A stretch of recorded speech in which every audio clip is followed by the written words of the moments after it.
Hello students, again I welcome you all on my YouTube channel Mind Blowing Accounting, and today I would like to discuss with you commercial bank. So here we go. What is commercial bank? Commercial bank is a financial institution engaged in the business of accepting deposit and making loan to the public. हम इसको commercial bank भी बोल सकते हैं और normally bank भी बोल सकते हैं। बैंक का क्या काम होता है? हाउस होल्ड सेक्टर से पैसा उठाना और जिन लोगों को ज़रूरत है उनको पैसा देना। बेसिकली जिन लोगों के पास एक्स्ट्रा मनी है उनसे तो डिपॉज़िट ले लेंगे, लेकिन जिन लोगों को पैसे की ज़रूरत है उनको लोन प्रोवाइड कर देंगे। और एक्स्ट्रा मनी आएगा कहाँ से? नॉर्मली सभी लोग क्या करते हैं, कुछ ना कुछ अर्निंग तो करते ही हैं सर्वाइव करने के लिए। जैसे किसी को रेंटल इनकम आ रही है, किसी को जॉब से सैलरी मिल रही है, कोई टीचर है, कोई डॉक्टर है, कुछ ना कुछ अर्न तो सभी लोग कर रहे हैं। लेकिन जितना अर्न करते हैं सारा पैसा उड़ाते थोड़े ना है, थोड़ा बचा भी तो लेते हैं, थोड़ा सेव भी तो करते हैं ना। तो जो छोटी छोटी सेविंग है सब उसको कहाँ पे सेव कर लेते हैं? बैंक में सेव करते हैं, और उस छोटी छोटी अमाउंट को मिला के एक बहुत बड़ा अमाउंट बन जाता है। फिर जिन लोगों को ज़रूरत है उनको क्या करते हैं? लोन प्रोवाइड कर देते हैं। तो यही कमर्शियल बैंक का मेन फंक्शन होता है, लोगों से डिपॉजिट को एक्सेप्ट करना और जो भी नीडी लोग हैं उनको लोन प्रोवाइड करना। अब आप लोग सोचोगे कि कमर्शियल बैंक ऐसा काम क्यों करेगा, क्यों हमसे डिपॉजिट एक्सेप्ट करेगा और दूसरे लोगों को लोन देगा? बैंक हमसे जो डिपॉजिट लेता है उस पे हमें क्या करता है? इंटरेस्ट पे करता है। लेकिन जब आगे वो लोन प्रोवाइड करता है उनसे क्या करेगा? इंटरेस्ट चार्ज करेगा, उनसे इंटरेस्ट लेगा और हमें इंटरेस्ट का पेमेंट करेगा। लेकिन हमें पे कितना करता है? 3 to 4%, और उनसे कितना चार्ज करता है? 14%, 13%। तो जो बीच का मार्जिन हुआ 10%, वो क्या हुई? कमर्शियल बैंक की अर्निंग। इसलिए बैंक ये काम करते हैं। और जो ये अर्निंग है इसको हम क्या बोलते हैं? स्प्रेड। जो कमर्शियल बैंक का प्रॉफिट है उसी को हम क्या बोलते हैं? Spread. So what is spread? Spread is equals to rate of interest charge by the banks for the loan they offer minus rate of interest paid by the banks for the deposit they accept. हम bank में कई तरह के account open कर सकते हैं, जैसे saving account. Normally लोग क्या करते हैं? अपना सेविंग अकाउंट ओपन करा लेते हैं। सेविंग अकाउंट में से क्या, तब हमारा मन करता है तब हम अपने पैसे निकाल भी सकते हैं, चेक इशू कर सकते हैं, एटीएम से निकाल सकते हैं, ऑनलाइन पेमेंट कर सकते हैं। और सेविंग अकाउंट में हमें क्या मिलता है? इंटरेस्ट मिलता है 3 to 4%। तो सेविंग अकाउंट पे जो इंटरेस्ट रेट होता है वो कम होता है, ठीक है। ऐसे ही हम अपना एफडी भी करा सकते हैं। एफडी क्या होता है? Fix deposit. इसमें होता है टेन्यूर फिक्स। टेन्यूर फिक्स होने का मतलब हुआ, अगर तुम अपना पैसा डिपॉजिट कराओगे तो 3 years, 4 years, 5 years ऐसे फिक्स हो जाएगा पहले कि हम अपना पैसा 3 years में निकालने वाले हैं या 4 year में निकालने वाले हैं। तो इसमें इंटरेस्ट रेट हमें क्या मिलता है? ऑलमोस्ट डबल, ज़्यादा इंटरेस्ट रेट होता है इसमें। थर्ड है करंट अकाउंट। करंट अकाउंट होता है बिजनेसमैन के लिए। उसमें दिन भर बहुत सारी ट्रांजैक्शन होती है, कभी पैसा आ रहा है, कभी पैसा जा रहा है, कभी पैसा आ रहा है, कभी पैसा जा रहा है। लेकिन इसमें इंटरेस्ट पे नहीं करता बैंक। तो इतनी पार्शियलिटी क्यों कर रहा है बैंक? किसी में इंटरेस्ट कम दे रहा है, किसी में इंटरेस्ट ज़्यादा दे रहा है और किसी में तो दे ही नहीं रहा। ऐसे क्यों कर रहा है bank?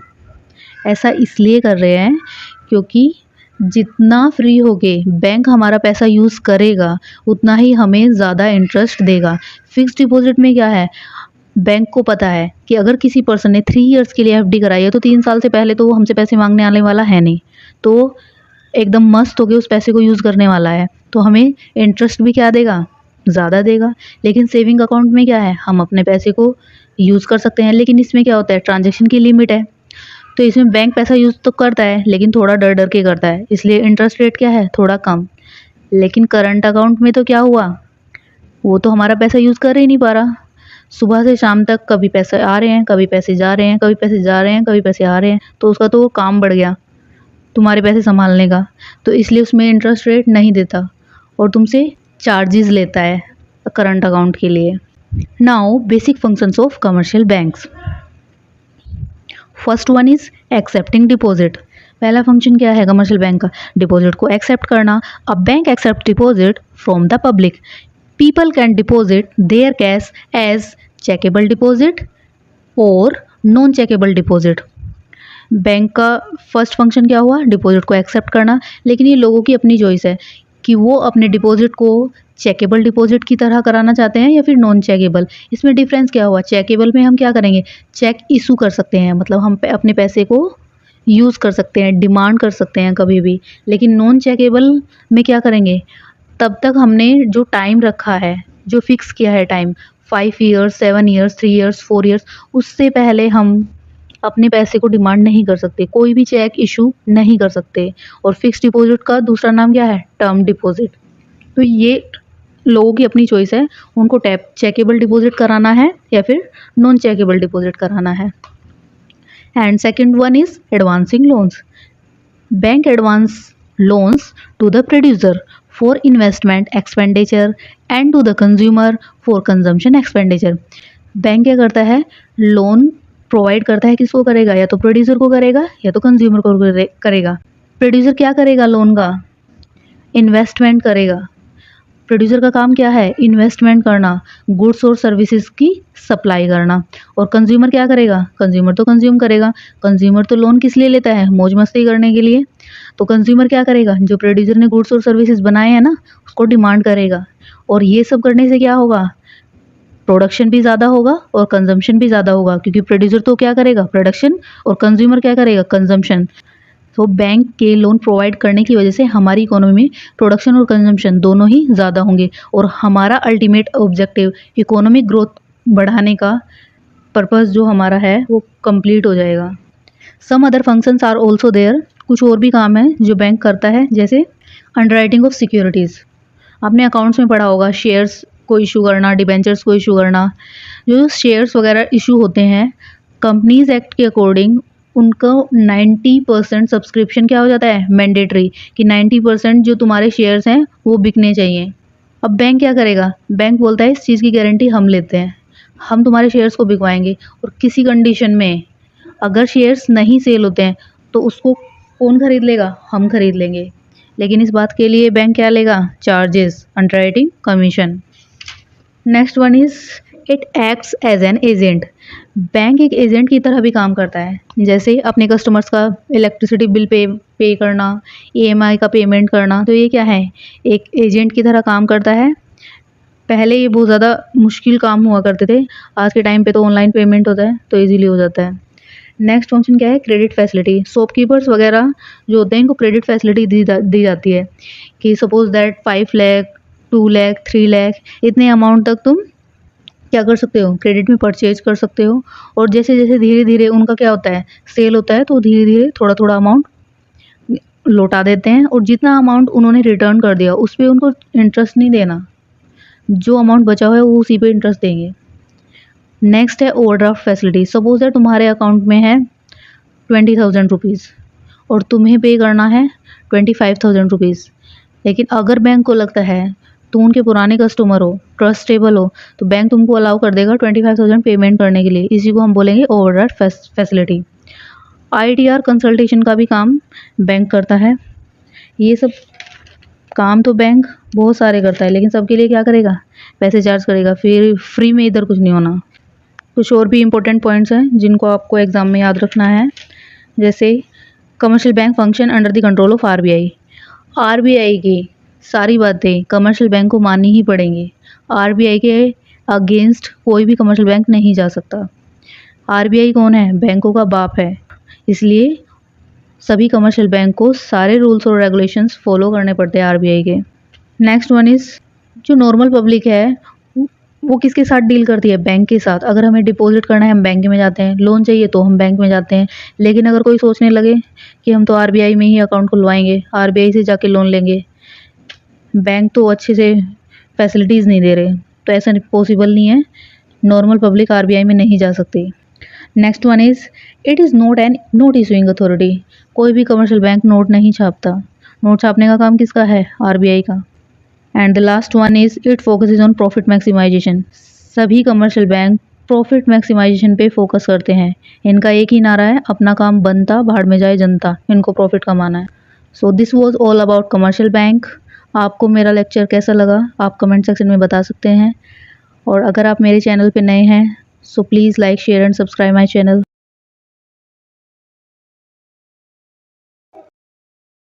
The central bank is an apex bank. Central bank क्या होता है? सुप्रीम पावर होता है। बैंकों में सबसे सुप्रीम कौन है? Central bank. It controls the entire banking system of a country. Central bank किसी भी कंट्री के सारे बैंकिंग सिस्टम को कंट्रोल करता है। ये एक तरह का रेगुलेटरी अथॉरिटी है जो सभी बैंक के ऊपर निगरानी रखता है कि सभी बैंक वर्क अच्छे से कर रहे हैं या नहीं कर रहे हैं। The central bank is known as RBI in India. India के अंदर सेंट्रल बैंक कौन है? आरबीआई। आरबीआई की फुल फॉर्म क्या होती है? Reserve Bank of India. और यूके में सेंट्रल बैंक कौन है? Bank of England. Every central bank has one function. It operates to control economy supply of money and credit. सभी सेंट्रल बैंक का एक मेन फंक्शन होता है जो इकोनॉमी के अंदर सप्लाई ऑफ मनी को कंट्रोल करना और क्रेडिट को कंट्रोल करना। ये इसका क्या है? मेन फंक्शन है। वैसे तो बहुत सारे फंक्शन है। जो रिलेशन कस्टमर का बैंक के साथ है वही बैंक का रिलेशन आरबीआई के साथ है। इट मीन्स आरबीआई डील करता है बैंक के साथ, और डील इसलिए करता है कि जो कस्टमर है, कस्टमर का जो ट्रस्ट है बैंकिंग सिस्टम के अंदर वो टूटना नहीं चाहिए। और कंट्री के अंदर इन्फ्लेशन, डिफ्लेशन, ये सारी सिचुएशन कंट्रोल होनी चाहिए। ऐसा ना हो बहुत ज़्यादा इन्फ्लेशन हो जाए या बहुत ज़्यादा डिफ्लेशन हो जाए, ऐसे सिचुएशन ना हो। तो इसलिए आरबीआई पहले से ही क्या करता है? कंट्रोल रखता है। Functions of central bank. First one is bank of issuing notes. ये मैंने आपको पहले भी बताया था। इंडिया के अंदर रिजर्व बैंक ऑफ इंडिया ही नोट छापता है। इसके अलावा कोई भी बैंक अपने नोट नहीं छाप सकता। 20वीं सेंचुरी तक इंडिया के अंदर सेंट्रल बैंक को बैंक ऑफ इशू के नाम से ही जाना जाता था, लेकिन आफ्टर 20वीं century it is known as Reserve Bank of India. Reserve Bank of India establish कब हुआ था? 1934 में। लेकिन आरबीआई का नेशनलाइजेशन कब हुआ? 1949 में। जितने भी नोट आरबीआई इशू करता है हम उसको अनलिमिटेड लीगल टेंडर मानते हैं। अनलिमिटेड लीगल टेंडर का मतलब क्या हुआ? उसको इकोनॉमी के अंदर लीगल टेंडर की तरह एक्सेप्ट किया जाएगा और आप सेल और परचेज कर सकते हो, और उसको अनलिमिटेड टाइम तक सेव भी कर सकते हो, और कोई भी उसको एक्सेप्ट करने से मना नहीं करेगा। लेकिन तब तक मोदी गवर्नमेंट क्या नहीं करती? उसको डिमोनेटाइज ना कर दे। All notes are issued by RBI except 1 rupee note. ये मैंने आपको पहले भी बताया था कि सभी नोट आरबीआई छापता है, लेकिन 1 रुपये का जो नोट है उसको मिनिस्ट्री ऑफ फाइनेंस छापती है। Next one is banker to the government. Government कौन होगी? सेंट्रल गवर्नमेंट हो चाहे स्टेट गवर्नमेंट हो, सभी के लिए बैंकर कौन है? आरबीआई। आरबीआई गवर्नमेंट के लिए बहुत सारे काम करती है। Like as a banker it manages account. Banker के रूप में ये क्या करेगी? गवर्नमेंट के अकाउंट्स को मैनेज करती है। एज एन एजेंट ये गवर्नमेंट की सिक्योरिटीज़ को बाय और सेल करती है। As an financial adviser it frames policies. Financial adviser की तरह ये पॉलिसीज़ को फ्रेम करती है। जितने भी सेंट्रल गवर्नमेंट है या फिर स्टेट गवर्नमेंट है, इन सब का अकाउंट्स होता है आरबीआई के पास। अगर इनको ज़रूरत पड़ती है, जैसे कहीं पे बाढ़ आ गई, कहीं पे भूकंप आ गया, तो इनको बहुत ज़्यादा पैसे की ज़रूरत पड़ती है। हो सकता है उस टाइम पे इनके पास इतना पैसा ना हो, तो ये किसके पास जाएंगे? ये लोग आरबीआई के पास ही जाते हैं। नेक्स्ट मैंने एक पॉइंट और लिखा है यहाँ पे, डेफिसिट फाइनेंसिंग थ्रू बोरोइंग। इसका मीनिंग क्या होता है? इसका मीनिंग ये है, कभी कभी क्या होता है, जो स्टेट गवर्नमेंट है इनका रेवेन्यू तो रह जाता है कम, लेकिन जो इनके एक्सपेंसेस है वो हो जाते हैं ज़्यादा। तो उस सिचुएशन में क्या होती है, जो उनके बीच का गैप है उसको कौन फिल करेगा? उसको ये आरबीआई से लोन लेके फिल कर लेते हैं। आरबीआई इनको हेल्प कर देता है और लोन इनको प्रोवाइड कर देते हैं। Next one is bankers bank. Bankers bank का मीन्स क्या हुआ? बैंकों का भी बैंक। हमारा बैंक कौन है? आरबीआई। तो हमारा बैंक है नहीं। हमारे अकाउंट कौन से बैंक में होते हैं? सिंडिकेट बैंक में, एचडीएफसी बैंक में, इस तरह से। लेकिन इनके अकाउंट्स कहाँ पे होते हैं, या फिर इनका बैंक कौन होता है? इनका बैंक होता है RBI, reserve Bank of India. Customer किसके पास जाता है अकाउंट ओपन करने के लिए या फिर सेविंग्स को सेफ रखने के लिए? बैंक में। और अगर उनको लोन चाहिए तभी भी वो कहाँ जाता है? बैंक के पास जाता है। लेकिन बैंक किसके पास जाता है? बैंक के पास भी तो एक्स्ट्रा फंड होता है, बैंक को भी तो लोन की ज़रूरत होती है। वो कहाँ पे जाएगा? हो जाता है आरबीआई के पास।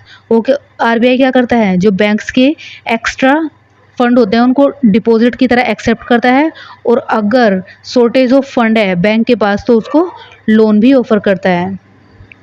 It also provide clearing house facility, cheque clearing facility provided eight one centre. ये क्लियरिंग हाउस फैसिलिटी भी प्रोवाइड करता है, जैसे एक बैंक को पैसे चाहिए दूसरे बैंक से, और दूसरे वाले को भी पैसे वाले से चाहिए, लेकिन पहले वाले को चाहिए सपोज दैट 1 लाख, लेकिन दूसरे वाले को कितने चाहिए 2 लाख, तो वो उनके अकाउंट से सेटलमेंट हो जाता है। क्लियरिंग हाउस फैसिलिटी का मतलब होता है जो चेक्स है उनका सेटलमेंट एक ही सेंटर पे हो जाना। नेक्स्ट है supervisory role. Bank supervisory role भी प्ले करता है, जैसे CRR और SLR। मैं इसको नेक्स्ट वीडियो में ज़्यादा डिस्कस करूँगी, लेकिन यहाँ पे भी थोड़ा थोड़ा बता रही हूँ।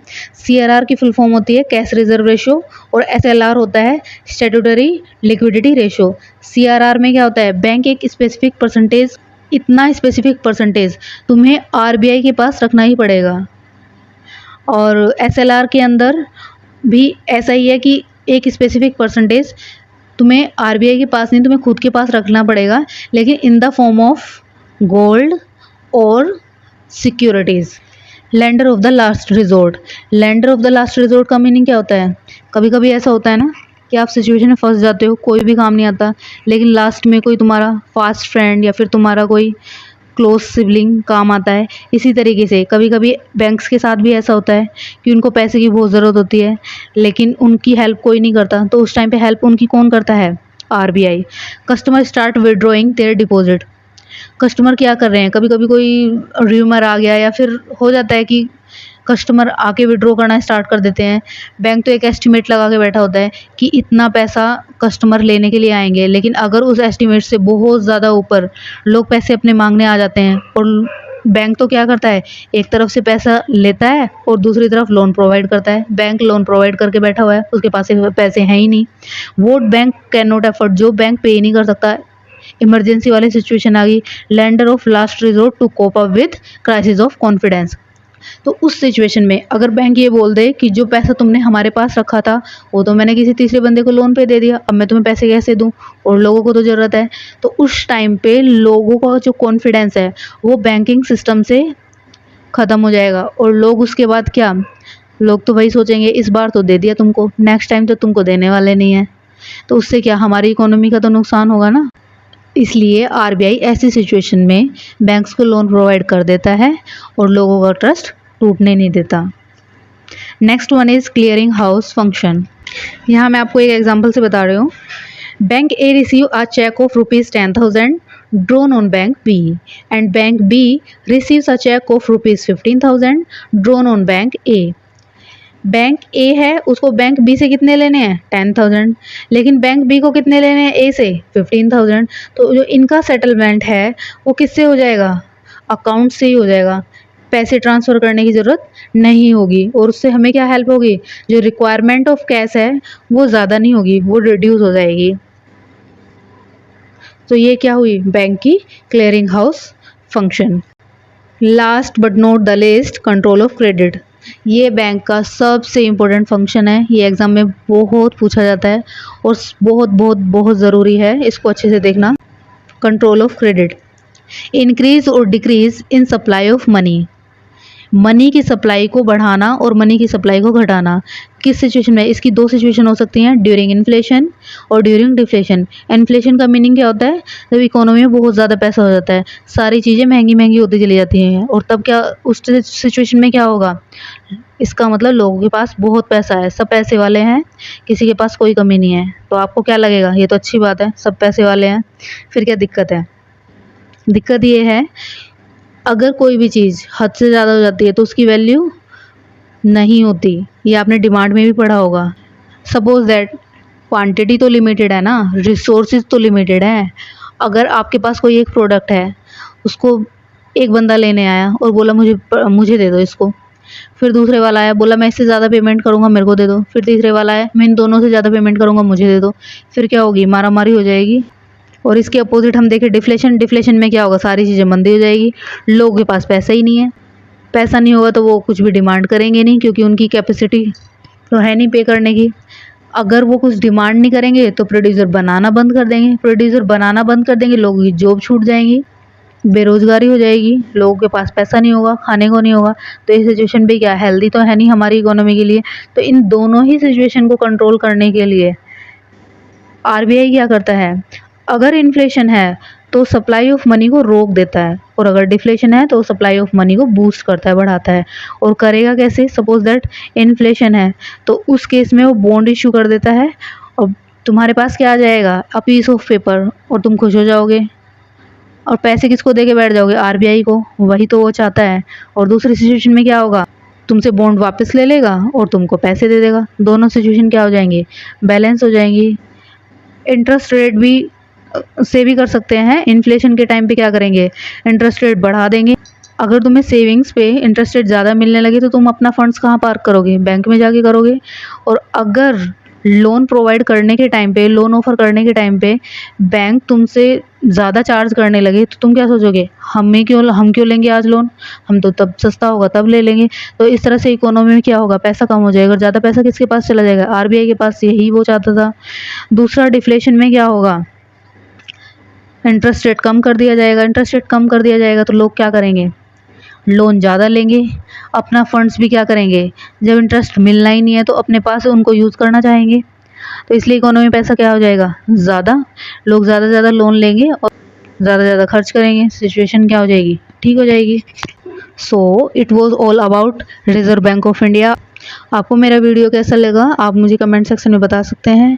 ऐसी और वीडियोस को देखने के लिए मेरे चैनल को लाइक शेयर सब्सक्राइब करें। Thank you.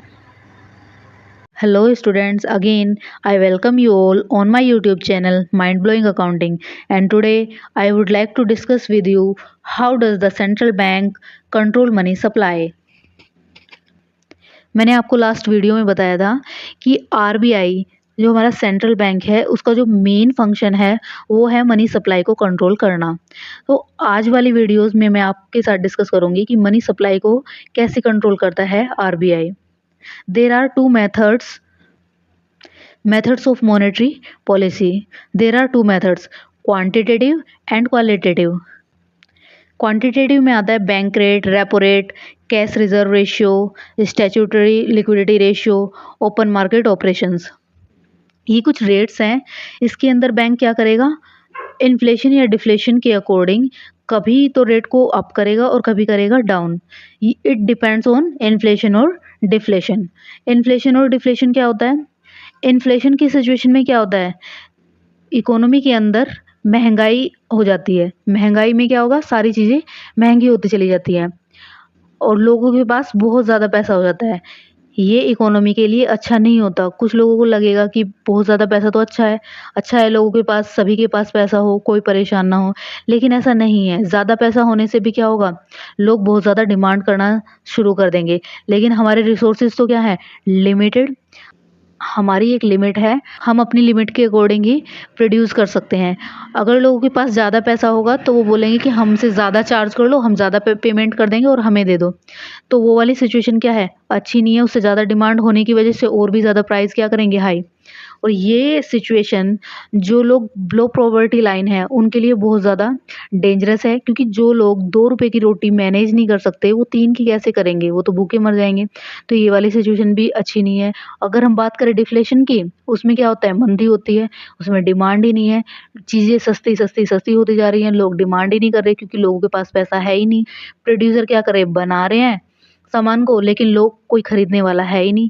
अगर कोई खरीदने वाला नहीं है तो फिर वो बनाना भी बंद कर देंगे। बनाना बंद करेंगे तो लोग बेरोजगार हो जाएंगे, क्योंकि काम करने को ही नहीं होगा। और काम करने को नहीं होगा, जब काम ही करने को नहीं है तो फिर खाने को कहाँ से होगा। तो वो वाली सिचुएशन भी क्या है, इकोनॉमी के लिए अच्छी नहीं है। तो किसी भी इकोनॉमी की ग्रोथ के लिए बैलेंस का होना ज़रूरी है। क्वांटिटेटिव के अंदर हम सबसे पहले डिस्कस करेंगे बैंक रेट।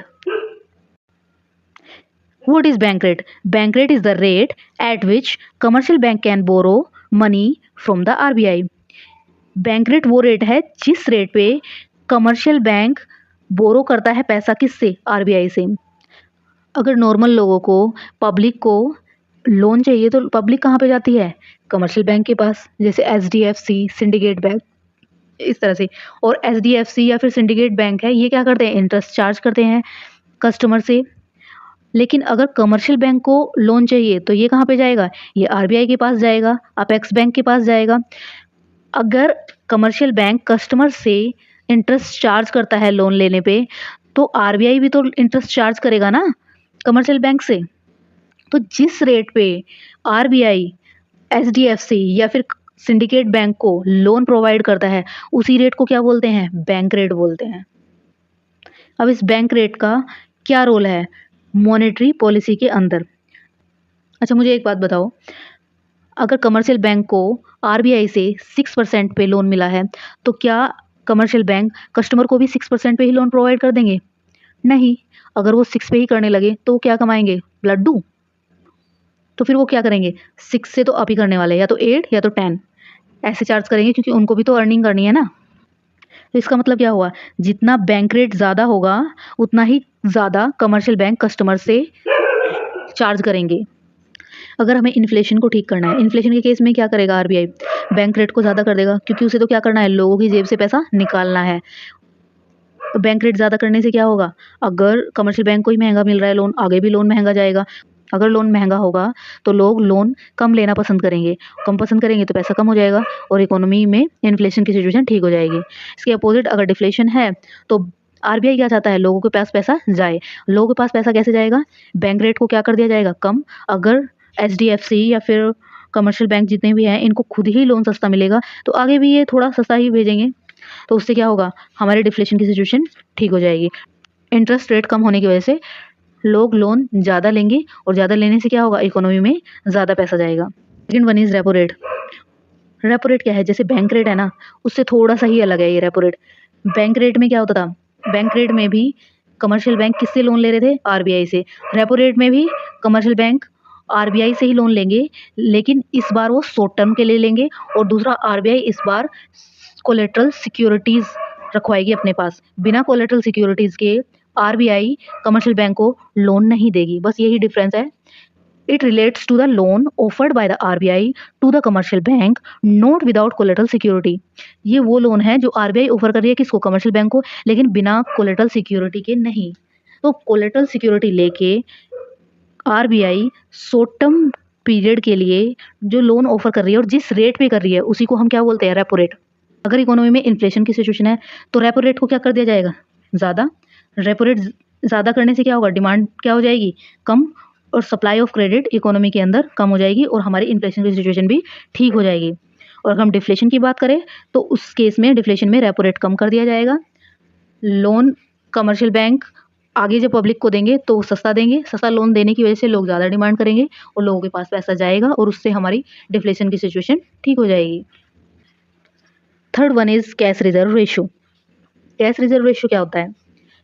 पब्लिक अपनी सेविंग्स को किसके पास रखती है? बैंक के पास। बैंक क्या करता है? आगे जिन लोगों को ज़रूरत है उनको लोन प्रोवाइड करता है। अब क्या होता है?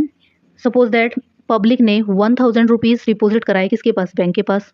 तो क्या बैंक 1000 के 1000 थर्ड पार्टी को लोन दे देगा? नहीं। अगर 1000 दे दिया तो जो अगर किसी को ज़रूरत पड़ी तो वो मांगने आएंगे, तो फिर उसको पेमेंट कहाँ से करेगा? और अगर पेमेंट नहीं कर पाया तो जो लोगों का ट्रस्ट है वो तो टूट जाएगा। फिर लोग नेक्स्ट टाइम तो पैसे देने नहीं आएंगे, बोलेंगे जब हमें ज़रूरत होती है तब तो ये वापस देते नहीं है हमको।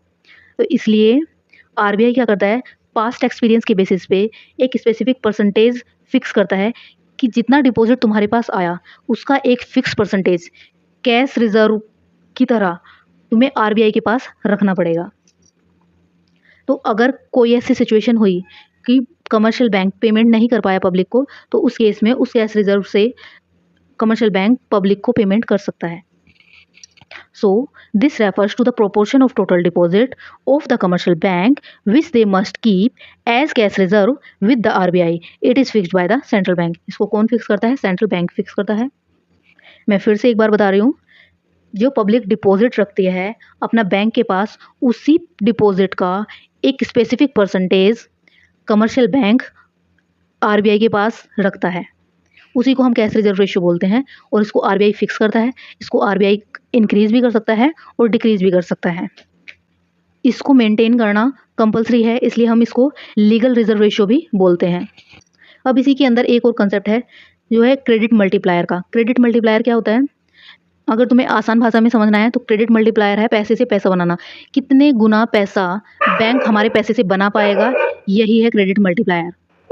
अब क्रेडिट मल्टीप्लायर का फॉर्मूला होता है credit multiplier is equals to 1/CRR। जो हमने कैश रिजर्व रेशियो किसके पास रखा था, आरबीआई के पास रखा था, उसी को यूज़ करेंगे हम यहाँ पे। जैसे हम कैश रिजर्व रेशियो आरबीआई के पास रखते हैं तो हम उस पैसे को तो यूज़ नहीं कर पाते, तो वो एक तरह से हमारा क्या हो जाता है, आइडल मनी। तो इसीलिए बोलते हैं कि कैश रिजर्व रेशियो जितना कम होगा उतना ही बैंक क्या क्या कर पाएंगे, क्रेडिट क्रिएशन कर पाएंगे। और जितना कैश रिजर्व रेशियो ज़्यादा होगा बैंक को क्रेडिट क्रिएशन में उतनी ही क्या होगी, दिक्कत होगी। क्रेडिट क्रिएशन क्या हुआ, वही पैसे से पैसा बनाना। कितने गुना पैसा आरबीआई हमारे पैसे, कितने गुना पैसा कमर्शियल बैंक हमारे पैसे से बना पाते हैं।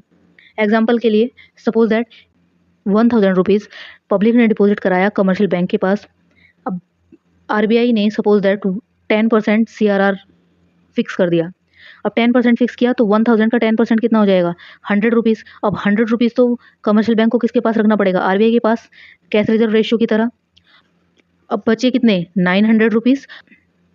बचे हुए 900 को ही कमर्शियल बैंक आगे लोन प्रोवाइड करेगा।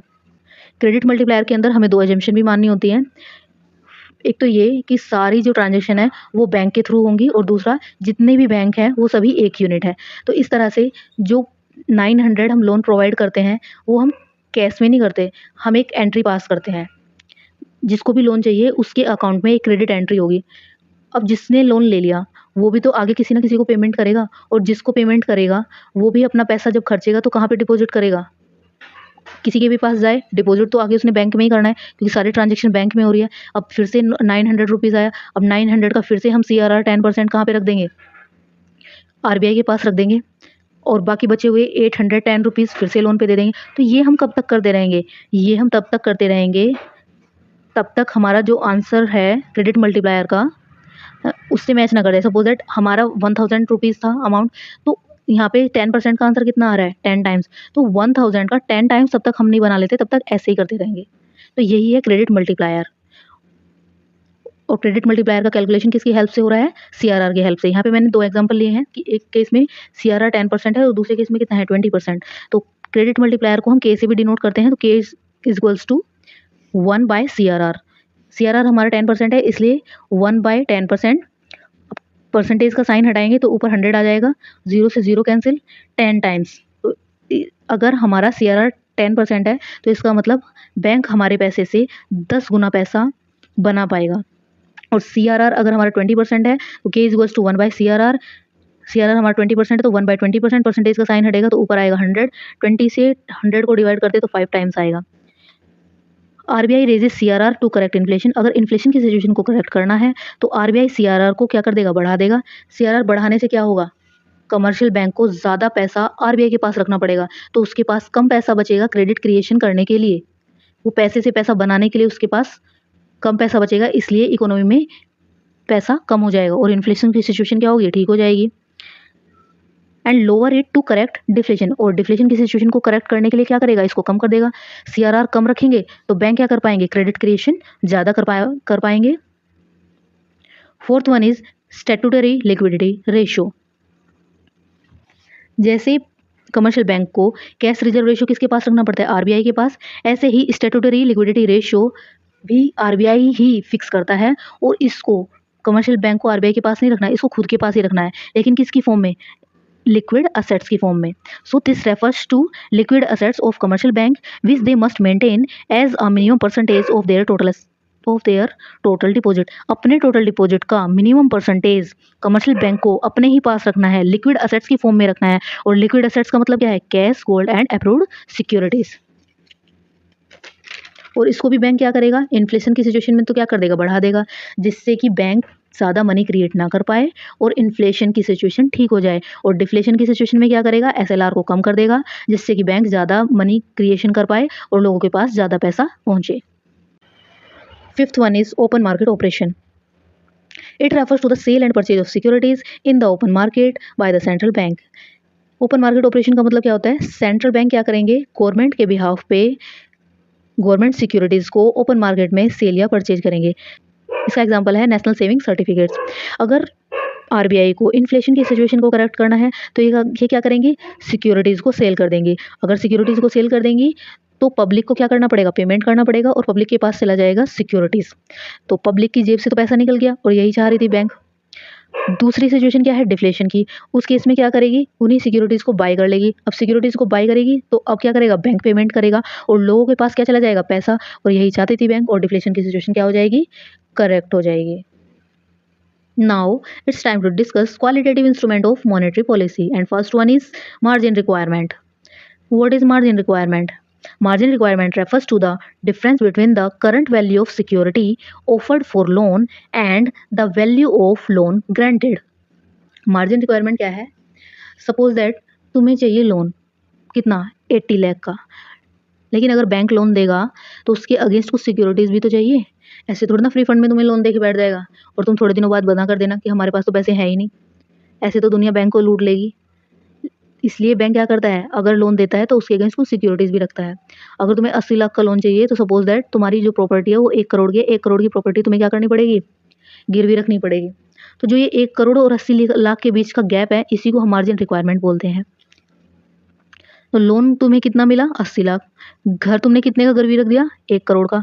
मार्जिन रिक्वायरमेंट कितना हुआ, 20 लाख।